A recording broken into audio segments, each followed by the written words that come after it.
Olá, pessoal, sejam todos bem-vindos ao meu canal. Meu nome é Aníbal Azevedo e agora então a gente vai dar continuidade a todos os desenvolvimentos que a gente fez até aqui nessa nossa playlist. Se você não viu até agora o que a gente fez, se você chegou de paraquedas nesse vídeo, vai aparecer um card para playlist. E o que a gente está fazendo, na verdade, pessoal, é aplicar uma técnica de inteligência artificial na gestão, na operação de portos de containers. Então, na verdade, o que a gente está fazendo é mostrar como é que você pode fazer tudo isso em Python. Você não sabe o que é Python, não sabe as possibilidades que você tem com Python, vai aparecer um outro card aqui em cima também.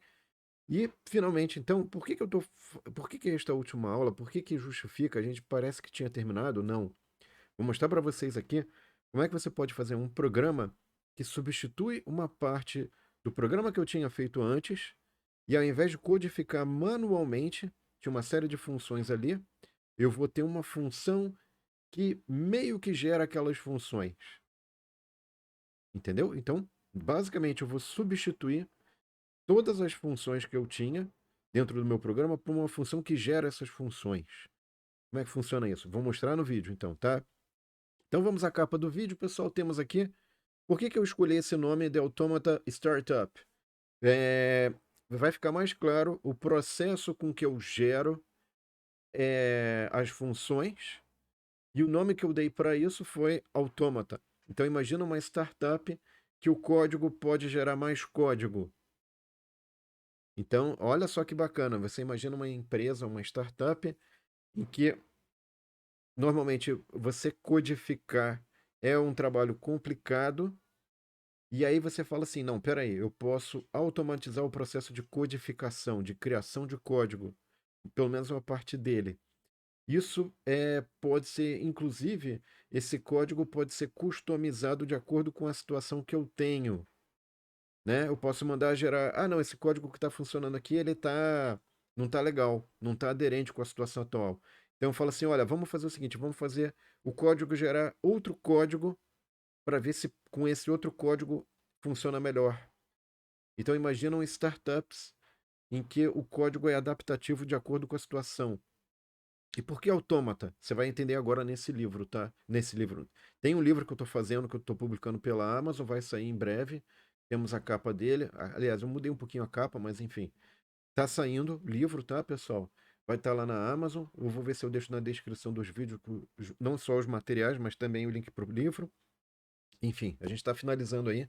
É um conceito bem legal, bem bacana, tá? Tudo em Python. Vamos lá. Então, pessoal, da onde veio essa ideia louca, né? De código gerar código e mudar código conforme a necessidade. A gente fez uma apresentação num congresso, foi esse trabalho, Automatic Generator of Loading Rules and its Applications on Logistic Operations, certo? Em ano passado, 2021, a gente está em 2022, no momento que eu estou publicando esse livro, ok? Não sei você em que ano você está, mas eu estou nesse ano agora, nesse momento que eu estou fazendo o vídeo. Enfim, aí agora a gente teve também esse é outro trabalho e que a gente foi grande parte uma consolidação do que a gente já vinha desenvolvendo ao longo de vários anos, tá? E aí a questão toda é a seguinte, né? A gente tem operações logísticas, cadeia de suprimentos, onde que é o principal problema? Operações portuárias, tá? A gente tem uma visão aérea aí de cima, de lado. Enfim, vocês já podem ver que é complicado coordenar operações aqui, tá, pessoal? São vários agentes, vários elementos, componentes, equipamentos, tudo tem que se ligar, conectar, conversar, enfim. Então, na verdade, quando a gente fala de cadeia de suprimentos, pessoal, hoje o mundo é completamente conectado de modo que você depende de insumos que às vezes estão em outros países, e esses, por sua vez, dependem de outros insumos em outros países e assim por diante. Então, existe essa complexidade, né? Você vai produzir algo, você precisa de uma máquina, essa máquina, de repente, não é uma empresa do seu país, é de outro país. Os componentes daquela máquina que você vai importar dependem, por sua vez, de matérias-primas que estão em outros países e assim por diante. É algo complexo, tá? Mas vamos nos ater à questão do transporte de carga. Então, veja o seguinte, por exemplo, aqui temos esse Marine Traffic, se você digitar no Google Marine Traffic, você vai encontrar esse espécie de Waze dos navios, dos mares, né? Em que ele tem, em tempo real, a localização dos navios, e você pode definir o nível de zoom, certo? E o que é importante para a gente é que os portos são pontos de conexão, né? Que a gente diz hubs em inglês, né? São pontos de conexão entre vários navios, vários agentes, e eles são pontos que podem se tornar razoavelmente complicados, tá? E aí vem a questão, se eu for modelar no detalhe isso aqui, isso vai ficar complicado, né? Eu vou fazer uma modelagem super detalhada e tal. Então tem um conceito que ajuda a gente, que é o estalo, né? O super estalo, que é o princípio da incompatibilidade do Loft-Zadeh, tá?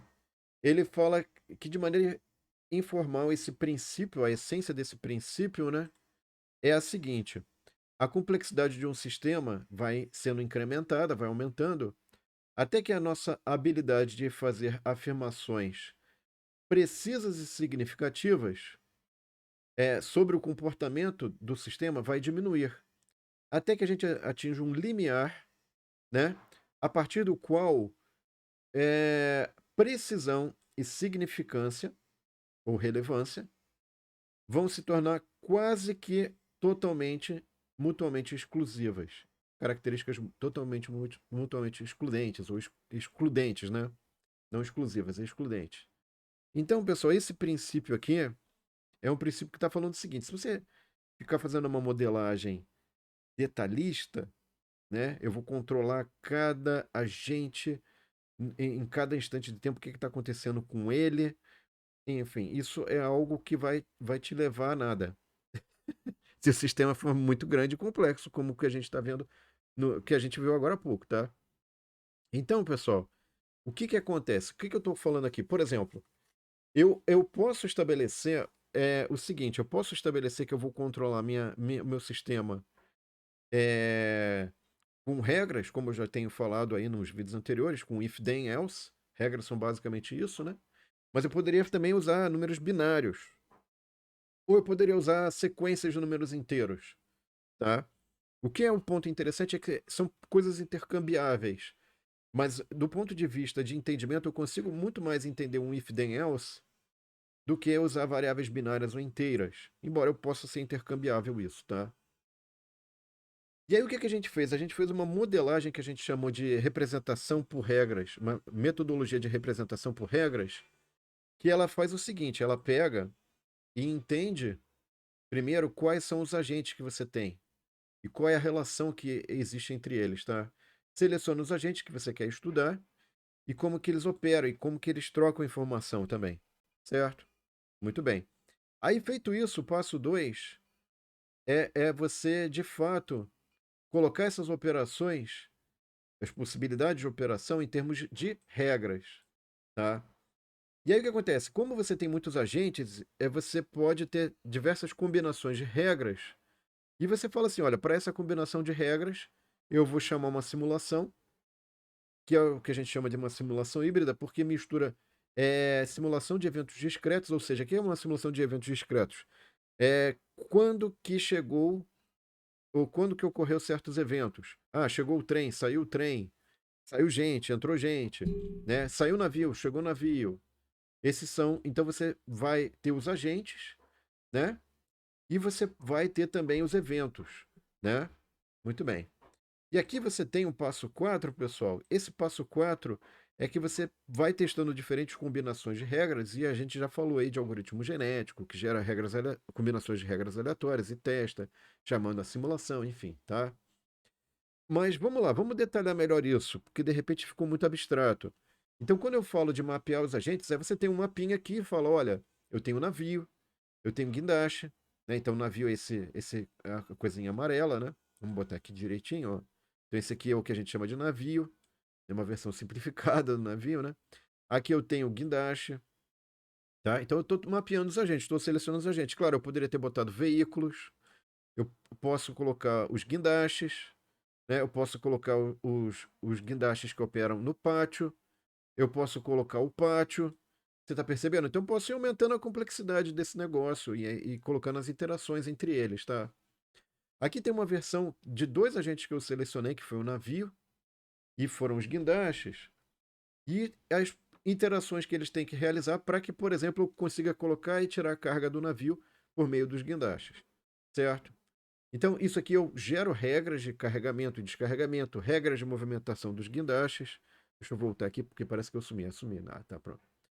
Então, o que acontece, pessoal? Na verdade, é como se eu tivesse uma cadeia de regras, né? Uma cadeia de regras que são aplicadas de acordo com que o comportamento, ou as possibilidades de comportamento de cada agente. Então, eu tenho uma cadeia de regras. Isso, na verdade, eu posso entender como eu estou pegando o mundo físico, a camada física, e transpondo as possibilidades numa camada digital. E qual é a vantagem disso? Eu posso simular essas possibilidades de operação, de ação desses agentes e ver qual é a melhor configuração. Então é como se eu estivesse clonando essas pessoas para uma camada digital, esses agentes, né?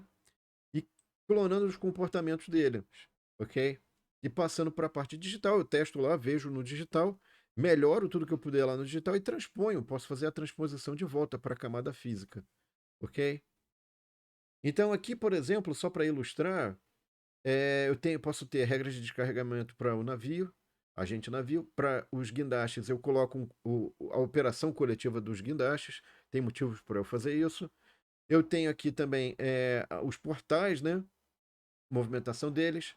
Regras para carregar e descarregar cargas em cada pedaço do meu pátio, certo? E aí uma coisa que é interessante, o que você tem aí que se destaca, né? Você tem duas classes de objetos, né? Você tem os objetos para estocagem, armazenagem, enfim, deixar algo ali, né? Locais, vamos falar assim. E você tem os objetos que são referentes à movimentação. Então, caminhões, empilhadeiras, veículos autônomos, AGVs, robôs. Aí você pensa tudo que você achar interessante aí, tá, pessoal? Navios, né? Agora, o caso do navio é interessante, porque ele é um caso que ele é ele é misto, né? Ele poderia ser considerado misto, porque ele tem a questão da estocagem, mas ele se mexe, né? O, na- o, na- o caminhão também, você tem que dizer onde é que você vai organizar a carga e ele se mexe, né? Então, muitas vezes, é como se fosse a estocagem móvel, né? Você define onde é que você vai estocar ele dentro daquele veículo e depois você mexe ele. Agora, a estocagem não se mexe. É a estocagem, aí fica pronto, paradinho ali e acabou, tá? Aqui já no caminhão, esse caminhão que só leva um container, ele já não tem essa questão da estocagem. É botar a carga ali e pronto, vai embora, né? Não tem muito o que fazer, certo? Muito bem. Ok, então, pessoal, por que eu estou comentando isso? Porque a gente tem visto frequentes problemas relacionados à questão de problemas na cadeia de suprimentos. Isso significa o quê? Significa que a gente está tendo gargalo. O que é um gargalo? Pega uma garrafa, vê o que tem na garrafa. Você tem a parte mais estreita, que é por onde sai a água, e aquilo é justamente o que define o fluxo da água, a quantidade de fluxo de água. Se não tivesse o gargalo, a água fluiria rapidamente, né? Basicamente cairia só, né? E você não teria gargalo. O gargalo faz o quê? Faz um estreitamento de fluxo. O fluxo torna-se menor, ok? E aí, por que eu estudo portos? Porque justamente os portos são os gargalos, dada a complexidade de operações e coordenações de agentes aqui dentro, eles são os gargalos das cadeias de suprimentos e que fazem os preços, o seu fretezinho bonitinho aí subir, certo? Principalmente se for algo importado internacional, sobe mesmo, tá? E aqui você tem um reflexo disso, né? Tem a reportagem, inclusive, aqui, em termos de navio parado, pessoal, ancorado esperando ser atendido. Fila. Se tiver fila, pessoal, é custo, certo? Fila é custo, põe isso em mente. É o, alguma coisa que está parada fazendo nada. Espera, né? Fila, espera. Enfim, tudo isso é custo e alguém vai pagar por esse custo. Adivinha quem? Enfim. Então aqui você tem exemplos de travamento, né? Esses containers que travam dentro do pátio. Você pode ter exemplos também dentro dos navios. Então, toda vez que você tem essa organização em pilhas, você aumenta a sua capacidade de armazenamento, porque espaço, em muitas situações, como por exemplo o navio porta-container, um porto, você não dispõe de espaço infinito, né? O espaço tem um custo, você não pode falar assim, põe quanto que você quiser, do jeito que você quiser. Tem que empilhar, porque afinal de contas, isso tudo tem um custo, tá? Então, vários exemplos aqui de empilhamento, né, de ter que empilhar para atender ali, para ficar mais em conta, né, o uso racional do espaço. Tá? Então, aqui você tem um navio porta-container, pátio de um porto, um container propriamente dito, ou uma warehouse seria um centro de distribuição, enfim. Tá? Então, nesse trabalho aqui que a gente foi mais específico, pessoal, a gente falava ali de basicamente como é que você pode organizar esses espaços, né? E gerar um procedimento automático para ocupar esses espaços. Aí o que acontece? Duas restrições se sobressaem. Primeiro, um mesmo objeto não pode ocupar, dois objetos não podem ocupar, dois ou mais objetos não podem ocupar o mesmo espaço ao mesmo tempo, certo? Nem podemos ter objetos violando a lei da gravidade, objetos voadores não identificados, ou totalmente identificados, enfim. Então vamos lá, pessoal. Aqui eu tenho regras para preenchimento, né? Como é que eu posso evitar obter coisas inúteis, né? Tipo, vamos começar pelo topo. Não dá, cara. Você tem que começar pelo bottom, né? Pelo chão ali, ok? Então, o que que eu fiz? Baseado nessas impossibilidades físicas, eu criei um procedimento que eu chamei de flat way, que é fazer o chão, né? Começar pelo chão. Então, eu tenho aqui um certo número de possibilidades, n possibilidades, supondo um espaço m por n, m é o número de linhas e n de nariz é o número de colunas. E aí o que acontece? Eu começo com n possibilidades, ponho em um determinado local específico, depois n, e vou procedendo dessa forma até n vezes m menos 1 vezes n elevado, né? Possibilidades, certo? Isso daqui são as possibilidades de preenchimento até atingir essa última camada. Aqui eu tenho n fatorial possibilidade de preenchimento, eu multiplico esse n fatorial por esse outro número e tenho esse número total de possibilidades de sequências factíveis, tá? Tem um caso particular, pessoal, que eu chamei de preenchimento emparedado ou por parede, ou formando paredes, né? Que é você reduz sensivelmente a complexidade. Tem muitas pessoas que usam essas formas de agrupamento, né? Eu já vi muitas situações práticas em que o cara falava assim: olha, aquele pedacinho ali é para o porto tal. Então ele fazia uma área, fazia uma espécie de agrupamento, né? E falava assim: ó, vou botar aqui tudo que vai para aquele porto, para lá tudo que vai para aquele porto. Isso em área de pátio de porto, né? De porto de containers. Só que, primeiro, isso demanda muito espaço. Se você tiver com uma capacidade de ocupar uma ocupação baixa, isso é possível. É, E é interessante fazer esse tipo de separação, né? Mas às vezes, devido ao tempo, ao timing, ao espaço, não dá para fazer isso. Então, o que que o pessoal faz? Pode fazer essa coisa das pilhas, né? Que já é um pouquinho, uma complexidade um pouco maior, mas ó, vou fazer pilhas no mesmo porto. E aqui você reduz sensivelmente a complexidade do problema, e é interessante essa estratégia. Então você tem ali n fatorial, que são as possíveis permutações ali, de trocar uma coluna pela outra, ou começar por uma coluna ou pela outra, para preencher o espaço, tá? E aí eu vou fazer um resumo aqui, pessoal. Imagina que você tem um espaço 4x4, um espaço até relativamente pequeno diante dos problemas que a gente tem. E quais são as possibilidades de preenchimento, né, desse espaço? E dê um número grande ali, tá, pessoal? Enfim, então, eu vou colocar aqui, por que isso? Porque mesmo que eu use esse jeito mais restrito, aqui é trilhões, tá? 20 trilhões, 402 milhões e 24 possibilidades aqui de preenchimento, né? É, E aí vem a questão, poxa, mas, ok, entendi. Como é que você pode usar isso? Eu posso usar isso como um sorteio aleatório. Então, ao invés de brigar com isso, o que que eu fiz? Eu fiz uma espécie de sorteio aleatório aqui, um sorteio aleatório inteligente, ok? Que você garante esse processo aqui, ó. Esse processo aqui de preenchimento, que é o flat way que eu mostrei para vocês, ele tá sendo feito aqui, só que de forma aleatória, ok? Então, essa funçãozinha em Python, eu faço esse sorteio de possíveis movimentos factíveis. Por quê? Porque ele não vai botar container voador, nem vai botar container ocupando o mesmo espaço do outro ao mesmo tempo. E aqui você tem, pessoal, por exemplo, uma tabelinha. Qual é o tempo computacional que leva para fazer uma forma de preencher, uma sequência que diz como é que você deve preencher esse espaço, tá? E isso aqui é o procedimento. Quanto tempo leva para gerar, por exemplo, um negócio que tem. Suponha que tem um navio porta-container com dimensão de 28.800, existe, tá? Locaizinhos para você botar container.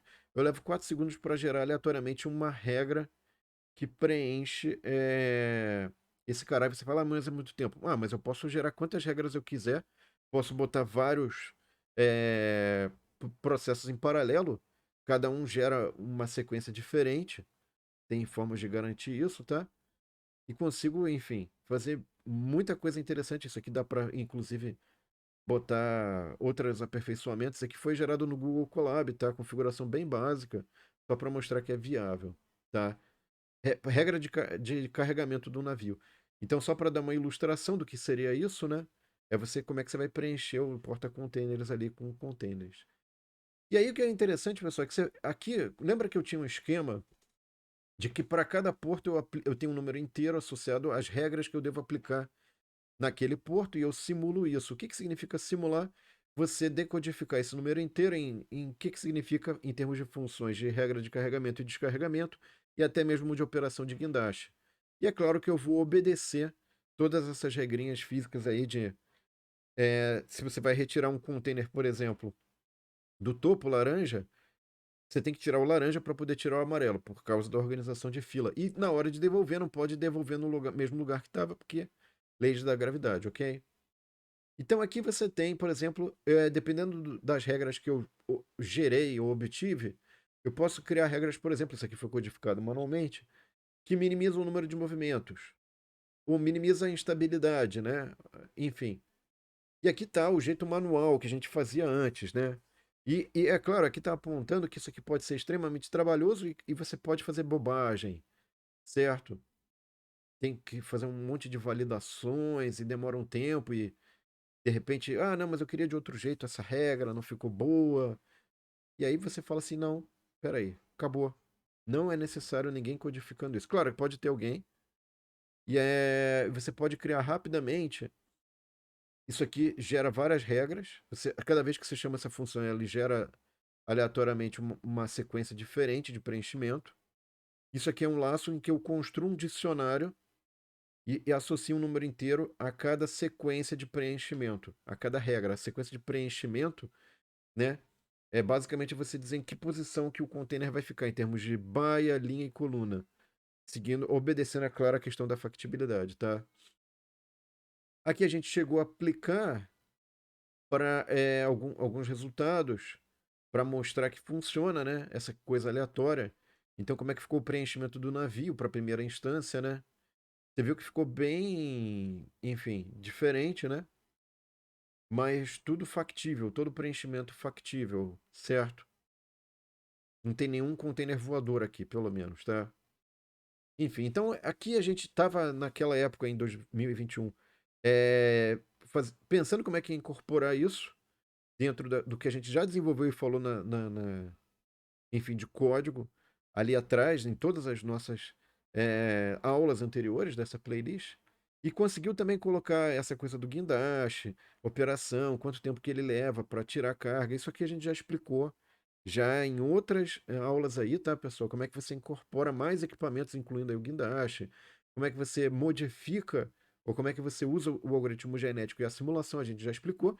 O que vai mudar daqui, pessoal? Lembra que a gente tinha essa parte aqui, que era a parte trabalhosa? Aqui está automático, beleza. Aqui a alteração é mínima. Eu ponho equipamento, ponho regra, beleza, já ponho lá para funcionar, já ponho para testar, muito rápido. Essa parte aqui era a parte complicada e trabalhosa. Principalmente carregar, regra de carregar. E vocês viram no início dessa aula vários contextos onde isso pode ser aplicado.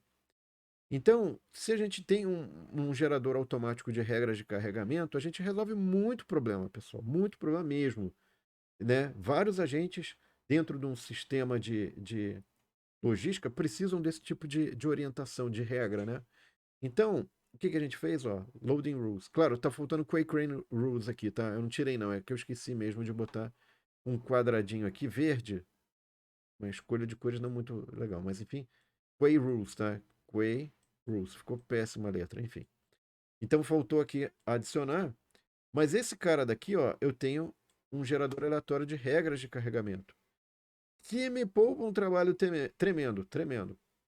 E aí, com isso, pessoal, eu posso inclusive falar, olha, o sistema deu uma disrupção, deu um problema. Será que não tem como melhorar o desempenho? Aciona esse cara aqui, gera regras novas e começa a ver mudanças de comportamento na operação desse sistema. Então, ó, o sistema está dando ruim, tá sobrecarregado. Começa a gerar novas regras. Avalia todos os cenários possíveis. Como é que pode? Será que essas regras novas de carregamento são melhores? Vai aliviar o sistema? Não? Enfim, bem interessante, tá?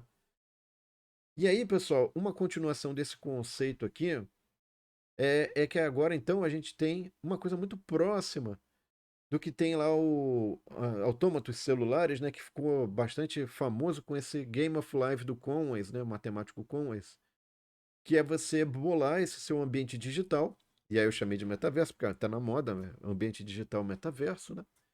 E nesse ambiente digital você pode testar novas possibilidades, como a gente fazia lá no Game of Life. Esse daqui é um joguinho aí, bem década de 70, né? E ver as possibilidades. Agora, você pode imaginar isso também como se fossem portos, navios, levando cargas e as cargas andando dentro dos portos, né? Claro que exige um grau de abstração bem grande, porque coisas verdes, vermelhas e azuis, né? Faltou fazer uma coisa mais bonita, assim, mas o conceito tá ali, tá, pessoal?